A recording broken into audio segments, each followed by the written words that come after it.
Hello students, कैसे हैं आप सभी। मैं Danish Khan gravity e learning program में आप सभी का आज एक बार फिर से स्वागत करता हूं। आप सभी का अभिनंदन। क्लास 11th की फिजिक्स जिसका चैप्टर नंबर 8 हम लोग पढ़ रहे हैं, इसके कुछ एक लेक्चर्स मैं पढ़ा चुका हूं। यदि पिछले लेक्चर्स की हम बात करें तो हमने उसमें जाना था कि गुरुत्वीय त्वरण और सार्वत्रिक गुरुत्वाकर्षण नियतांक में क्या संबंध होता है, और गुरुत्वीय त्वरण के बारे में भी अच्छे से जानकारी ली थी। यदि आपने अभी तक वीडियोस नहीं देखी है तो एक बार ऊपर आई बटन पर जाकर उन लेक्चर्स को जरूर अटेंड कर लें। यदि हम आज के लेक्चर की बात करें तो हम गुरुत्वीय त्वरण, उसमें जो परिवर्तन होता है अपनी पृथ्वी पर, जो गुरुत्वीय त्वरण के अंदर परिवर्तन होता है उसके बारे में चर्चा।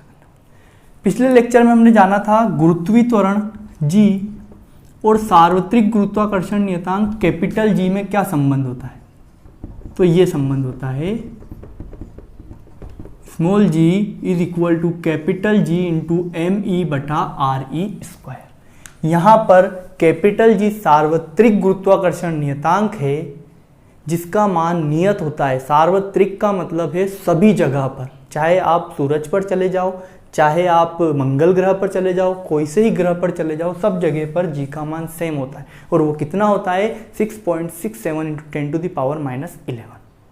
ठीक है, बहुत बढ़िया। ME क्या है? Mass of earth. Mass of earth पृथ्वी का द्रव्यमान।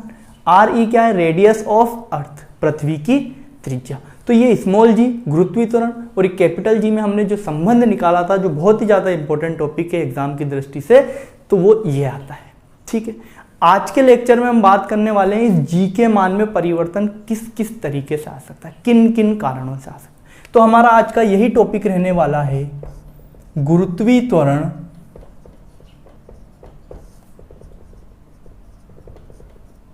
स्मॉल g के मान में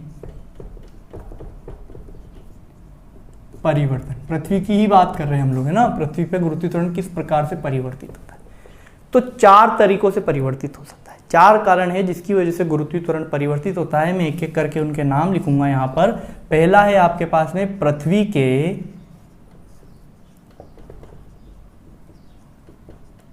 आकार के कारण,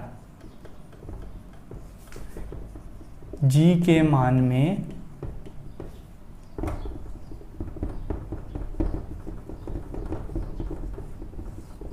परिवर्तन, या आप ऐसे भी बोल सकते हो पृथ्वी के अनियमित आकार के कारण। वो भी अपन डिस्कस करेंगे टॉपिक के अंदर किस प्रकार से।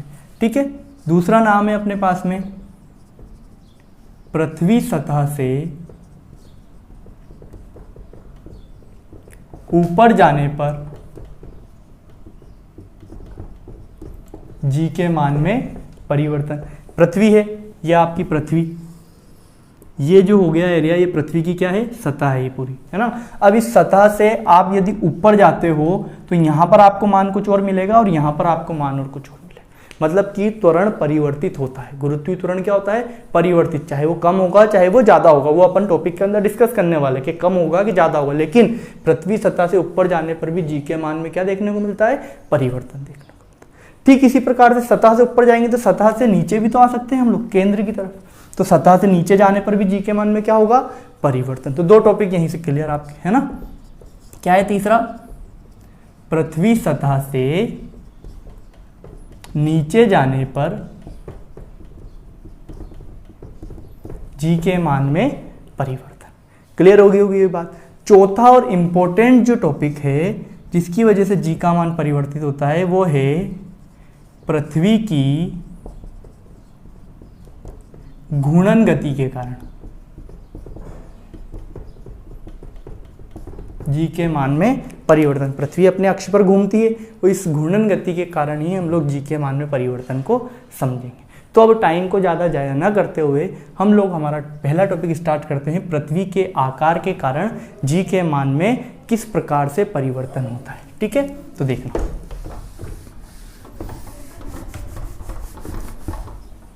आप लोग जानते हो पृथ्वी कैसी होती है सामान्यतः, हमको यही याद है गोलाकार है, मान भी सकते हैं हम, है ना। इतना ज़्यादा वो नहीं होती है, तो गोलाकार होती है ना। लेकिन वास्तविकता में जो आपकी पृथ्वी होती है वो गोलाकार ना होकर दीर्घवृत्ताकार होती है। कैसी होती है? गोलाकार ना होकर दीर्घवृत्ताकार होती है। इसको अंडाकार भी कह सकते हैं हम लोग, है ना। तो ये पृथ्वी आपकी कैसी है? दीर्घवृत्ताकार है, गोलाकार ना होकर क्या है? दीर्घवृत्ताकार है। और ये जो अक्ष बनाई है मैंने, ये वाली जो अक्ष है ये कहलाती है आपकी ध्रुवीय रेखा, ध्रुवीय रेखा, जिसको अपन इंग्लिश में पोलर लाइन भी बोल सकते हैं। ये आपकी जो है ये कहलाती है भूमध्य रेखा या विषुवतीय रेखा, है ना, इक्वेटर लाइन जिसको अपन इंग्लिश में बोलते हैं। क्या बोलते हैं? Equator line. तो ये दोनों लाइन है, ठीक है। ये बिंदु ध्रुवीय बिंदु, ध्रुव कहलाएंगे। ये बिंदु भूमध्य बिंदु, इक्वेटर पॉइंट कहलाएंगे, ठीक है साहब। तो अब बात ये है कि ये वाले संबंध को मैं यहां पर लेके आ रहा हूं, ध्यान देना। यहाँ जी के मान में देखना है हमको परिवर्तन, तो ये स्मॉल जी लिख लिया। अब यहां पर देखो आप, कैपिटल जी नियत है, एम ही नियत है। द्रव्यमान तो चेंज नहीं हो रहा है पृथ्वी का। जी का मान सार्वत्रिक है, सब जगह सेम रहने वाला है। परिवर्तित होने वाली चीज क्या है? त्रिज्या। देखो तो यहां पर जो जी है वो व्युत्क्रमानुपाती है आर स्क्वायर के। किसके है? व्युत्क्रमानुपाती है आर स्क्वायर। अब व्युत्क्रमानुपाती का संबंध क्या कहता है? यदि ये कम होगा तो ये बढ़ेगा, ये बढ़ेगा तो ये कम होगा, ठीक है। त्रिज्या जैसे जैसे बढ़ेगी वैसे वैसे गुरुत्वीय त्वरण के मान में क्या आने वाली है? कमी आने वाली, ठीक है। और त्रिज्या कम होगी तो गुरुत्वीय त्वरण बढ़ेगा। अब अपन देखते हैं, मान लो यहां पर त्रिज्या अपन ने मान ली कितनी? आर। यहां त्रिज्या अपन ने कितनी मान ली? आर मान ली।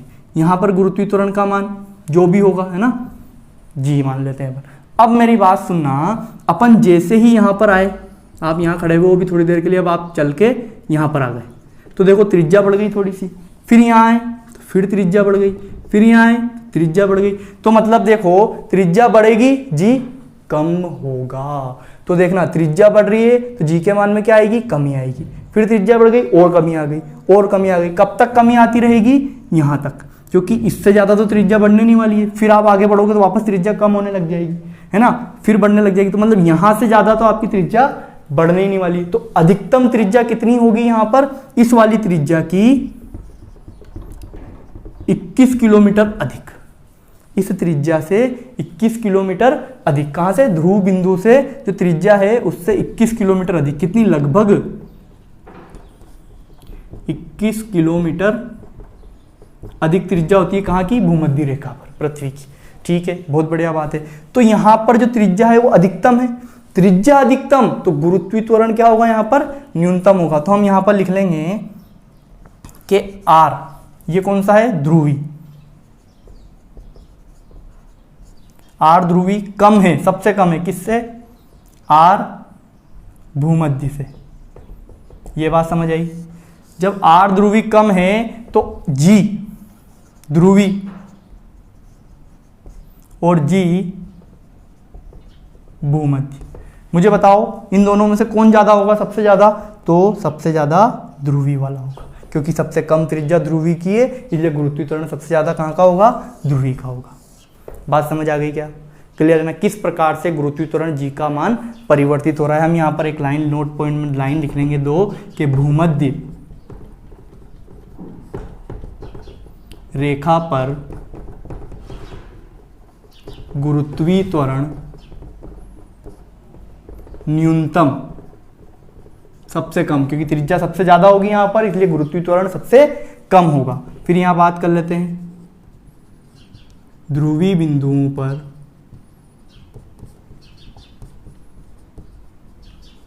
गुरुत्वीय त्वरण अधिकतम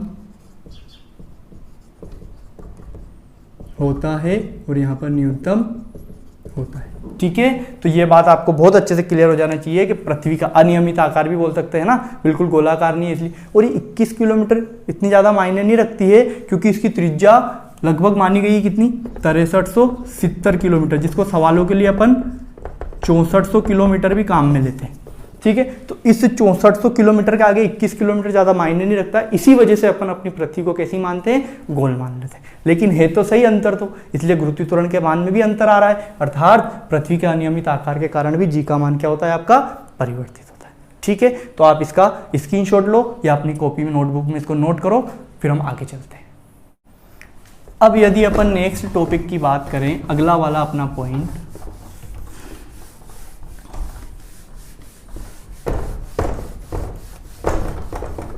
तो वो क्या था, सेकंड नंबर का पृथ्वी सतह से ऊपर जाने पर जी के मान में परिवर्तन। ठीक है, पृथ्वी सतह से ऊपर जाने पर जी के मान में हमको क्या देखना है, परिवर्तन देखना है। तो देखना है यहाँ पर, यह आपकी पृथ्वी बना ली मैंने, आपकी पृथ्वी माता, गोल बना सकते हैं अपन अब समझने के लिए। ठीक है, ये इसका केंद्र बना लिया, ये रेडियस ऑफ अर्थ, पृथ्वी की त्रिज्या जो कितनी मानते हैं अपन, आरी होती कितनी है, 6370 किलोमीटर। यदि सवालों के लिए हम इसको 6400 किलोमीटर भी काम ले सकते हैं। ठीक है, ये पृथ्वी की सतह, यहाँ पर गुरुत्वीय त्वरण अपन क्या मान लेते हैं, जी मान लेते हैं, और सतह पर कितना लेंगे, इतना लेंगे, आरी सतह पर ही है। ठीक है साहब, बहुत बढ़िया। तो यहाँ लिखूंगा मैं, पृथ्वी सतह पर गुरुत्वीय त्वरण स्मॉल जी बराबर कैपिटल जी me/re², समीकरण नंबर 1। अब अपन से क्या बोल रहा है कि पृथ्वी सतह से ऊपर जाने पर, तो लो साहब ऊपर चल गए, कितनी ऊपर चल जाते हैं, h ऊंचाई पर चल जाते हैं। इस जगह पर बात कर लेते हैं अपन, तो परिवर्तन तो होगा, अब कम होगा ज़्यादा होगा ये नहीं पता हमको, तो हम इसको क्या मान लेते हैं, जी डैश। नया मान हमको क्या मिला यहाँ पर, h ऊंचाई पर जी डैश। तो अब क्या बोलूंगा मैं यहाँ पर, पृथ्वी सतह से h ऊंचाई पर गुरुत्वीय त्वरण। ठीक है, तो h ऊंचाई पर गुरुत्वीय त्वरण को क्या माना हमने, जी डैश माना। जी सेम है सबके लिए, एम ई वो का वही, उसका द्रव्यमान बिल्कुल भी चेंज नहीं कर रहे हो। नीचे चेंज क्या हो रहा है, दूरी। पहले यहाँ पर देखा था तो यहाँ से यहाँ तक की दूरी आई थी, अब यहाँ पर देख रहे हैं तो यहाँ से यहाँ तक की दूरी आएगी। टोटल दूरी कितनी हो गई, आर ई प्लस एच। यहाँ पर दूरी कितनी रखी थी, आर ई, यहाँ पर कितनी आएगी, आर ई प्लस एच। ये लो साहब, आर ई प्लस एच, बस यही बात ध्यान रखने की। इसके भी स्क्वायर लगा हुआ था तो इस दूरी के भी क्या लग जाएगा, स्क्वायर लग जाएगा। समीकरण नंबर 2। अब हम G और G डैश में अंतर देखना चाह रहे हैं कि क्या परिवर्तन देखने को मिला। तो परिवर्तन या इन दोनों का तुलनात्मक अध्ययन करने के लिए हम सबसे आसान काम करते हैं, दोनों को डिवाइड कर देंगे। तो समीकरण नंबर 1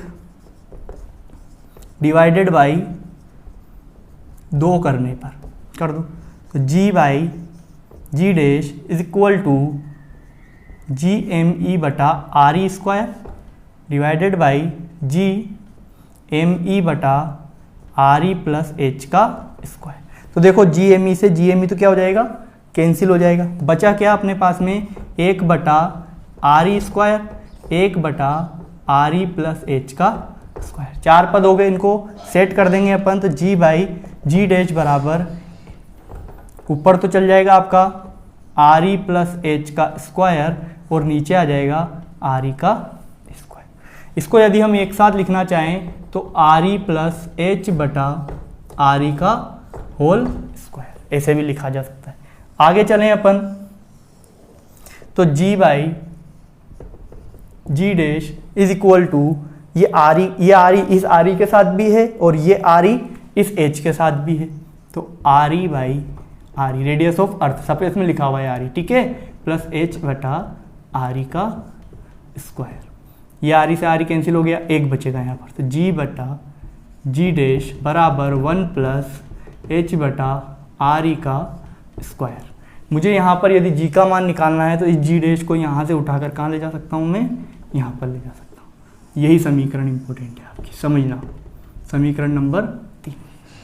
तो समीकरण नंबर 3 को देखने पर क्या पता पड़ता है कि इस G डैश में कुछ जोड़ रहे हैं अपन, तब जाके G के बराबर कुछ चीज गुणा कर रहे हैं। सॉरी, क्या कर रहे हैं, किसी पार्ट का, धनात्मक मान का, धनात्मक क्यों सर, ये ऋणात्मक भी तो हो सकता है। देखो ना, अगर ये ऋणात्मक भी होगा तो इसका क्या लगा हुआ है, स्क्वायर लगा हुआ है, और स्क्वायर लगाने की वजह से ये मान धनात्मक में परिवर्तित हो जाएगा। किसी धनात्मक मान की अपन जब गुणा कर रहे हैं जी डैश में, तब जाके वो किसके बराबर हो रहा है, जी के बराबर है। मतलब जी डैश छोटा है, तभी तो उसमें कुछ चीज मिला रहे हैं, तब जाके वो जी के बराबर हो रहा है। बात समझ आ रही है? तो मतलब कि जी डैश कम है किसकी तुलना में, जी की तुलना में। ठीक है साहब, जी डैश कम है जी की तुलना में। क्या बात लिख दी मैंने, जी डैश कम है जी की तुलना में। तो क्या पता पड़ा, ये कम ये ज्यादा, मतलब ऊपर जा रहे हैं तो मान में क्या आई, कमी आई। अर्थात हम कह सकते हैं कि पृथ्वी सतह से ऊपर जाने पर गुरुत्वीय त्वरण घटता है। क्या बात कही मैंने, एक बार और रिपीट कर रहा हूं कि पृथ्वी सतह से ऊपर जाने पर गुरुत्वीय त्वरण के मान में कमी आती है। पृथ्वी सतह से ऊपर जाने पर गुरुत्वीय त्वरण के मान में कमी आती है। यहाँ तक आपको बात क्लियर हो जानी चाहिए, कहीं कोई समस्या नहीं होनी चाहिए। यदि अभी भी कोई प्रॉब्लम हो तो आप मुझे कमेंट बॉक्स में लिखकर बता सकते हो। ठीक है, तो पृथ्वी सतह से ऊपर जाने पर जी के मान में क्या आती है, कमी आती है। अब कितनी कमी आती है, अभी तो हमें ये पता पड़ा है सिर्फ कि कमी आती है।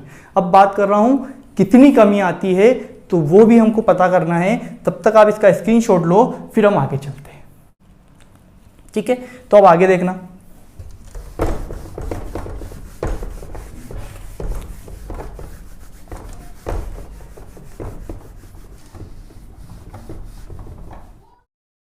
एक नोट पॉइंट लगाएंगे अपन यहां पर, एक नोट पॉइंट लगाएंगे और नोट पॉइंट में इस वाली बात को वापस से लेकर चलेंगे। ठीक है, मुझे काय की वैल्यू निकालनी है, जी डैश की वैल्यू निकालनी है। तो जी डैश की वैल्यू निकालनी है तो ये पूरा का पूरा भाग कहां जाएगा, जी के बटे में जाएगा। ठीक है, तो जी डैश बराबर 1 प्लस किसके बटे में जाएगा, जी के 1 प्लस एच बटा आर ई का स्क्वायर। यहाँ आप चाहो तो ऐसे लिख सकते हो, पहले समीकरण कौन सी है, 3 से। समीकरण 3 से जी डैश की वैल्यू कितनी आई, जी डैश बराबर जी बटा 1 प्लस एच बटा आर ई का स्क्वायर। अब इस पद को मैं ऊपर ले जाना चाह रहा हूं। यदि ऊपर ले जाऊंगा तो यहाँ प्लस का 2 है, ऊपर जाएगा काय का 2 हो जाएगा, माइनस का 2 हो जाएगा। तो जी डैश बराबर 1 प्लस एच बटा आर ई की घात -2। इसको हल करने के लिए मैं एक गणित की द्विपद प्रमेय उपयोग में लूंगा, द्विपद प्रमेय अनुसार। ठीक है, द्विपद प्रमेय क्या कहती है, 1 प्लस एक्स का स्क्वायर 1 प्लस एक्स की घात n is equal to 1 plus n x, लगभग, है ना। कई जगह पर हम ऐसा काम में ले सकते हैं। तो देखना ये 2 कहाँ आ जाएगा, यहाँ पर आ जाएगा। ये 2 कहाँ आ जाएगा, ये कब काम में ले सकते हैं, जब ये h बहुत छोटा हो, किससे, आर ई की तुलना में। रियल बात है, h बहुत छोटा है आर ई से, h बहुत छोटा है। ये h ऊंचाई आप चढ़ोगे, वो त्रिज्या कितनी है इसकी, 6370 किलोमीटर है, तो उसकी तुलना में h तो बहुत छोटा है। तो हम यहाँ पर द्विपद प्रमेय क्या ले सकते हैं, काम में ले सकते हैं। और द्विपद प्रमेय काम में लेंगे तो देखना ये n उठ के कहाँ आ रहा है, x के पास आ रहा है, तो ये -2 उठ के कहाँ आ जाएगा, इस h के पास आ जाएगा। तो G dash is equal to 1 minus 2h बटा आर। देखो चिन्ह लेके आ गया अपना वो यहाँ पर, और साथ में कौन है, जी है। जी का गुणा अंदर कर दो, तो जी डैश बराबर जी माइनस 2h बटा आर। जी का यहाँ भी होगा 2gh बटा आर। क्लियर है यहाँ तक, आगे समझना। इस जी डैश को उधर पहुंचा देते हैं, 2h बटा आर, 2gh बटा आर को इधर ले आते हैं। तो क्या हो जाएगा यहाँ पर अपने पास में, जी माइनस जी यहाँ पर है, और कौन गया उधर, जी डैश, और ये इधर आ जाएगा तो क्या बन जाएगा, 2gh बटा आर। ठीक है, ये g माइनस जी डैश आपका निकल के आ गया। g माइनस जी डैश ही क्यों निकाला मैंने, क्योंकि g ज्यादा है, जी डैश कम है। ज्यादा वाले में से कम वाले को घटाओगे तो आपको क्या मिल जाएगा, अंतर मिल जाएगा। अर्थात यहां से यहां तक जाने में कितनी कमी आई गुरुत्वीय त्वरण की, वो हमको पता पड़ गई। तो g माइनस जी डैश किसको प्रदर्शित करता है, आई कमी को प्रदर्शित करता है। और कितनी कमी आई, 2gh बटा आर की यहां पर कमी आई। आगे देखना,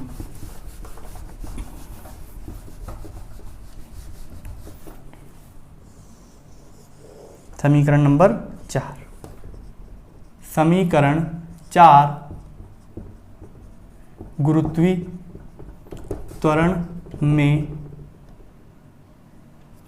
त्वरण के मान में आई कमी को दर्शाती है। ठीक है, अब बात करते हैं हम लोग भिन्नात्मक कमी की।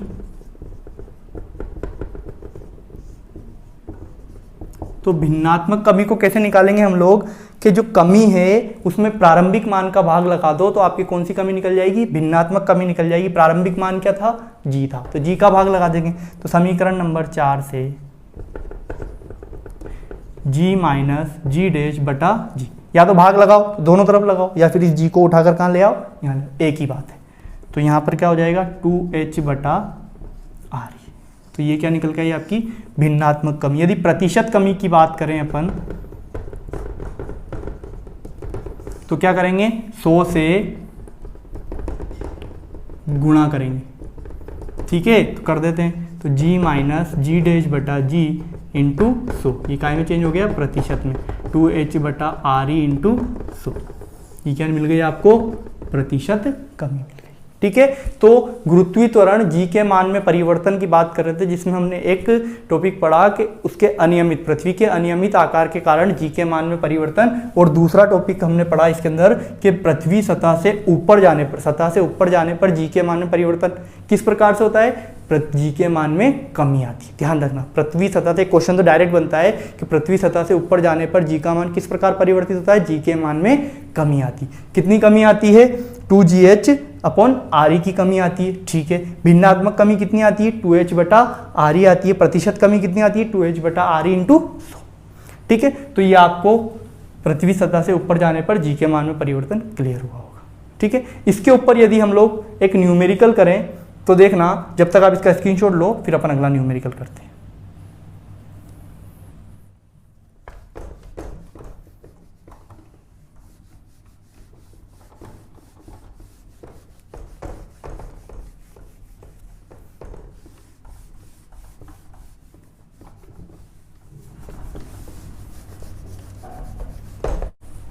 ये आपका क्वेश्चन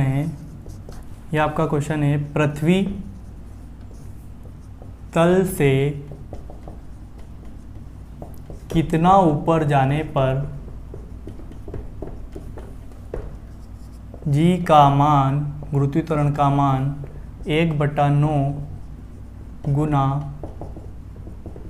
हो जाएगा, जबकि आपको आर ई का मान दे रखा है 6400 किलोमीटर।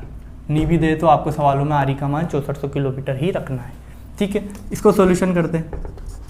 मतलब कि पृथ्वी तल से कितना ऊपर जाना है आपको, पृथ्वी तल से कितना ऊपर, मतलब कि h का मान ज्ञात करना है। सबसे पहली बात h अपन को क्या करना है, ज्ञात करना है। ठीक है, तो g का मान क्या हो जाए, 1/9 गुना। तो प्रारंभ में सतह पर माना गुरुत्वीय त्वरण, उसको अपन क्या मानते हैं, g मानते हैं, और उसका मान कितना मान लेते हैं, थोड़ी देर के लिए x मान लेते हैं। ठीक है, अब बात करते हैं h ऊंचाई पर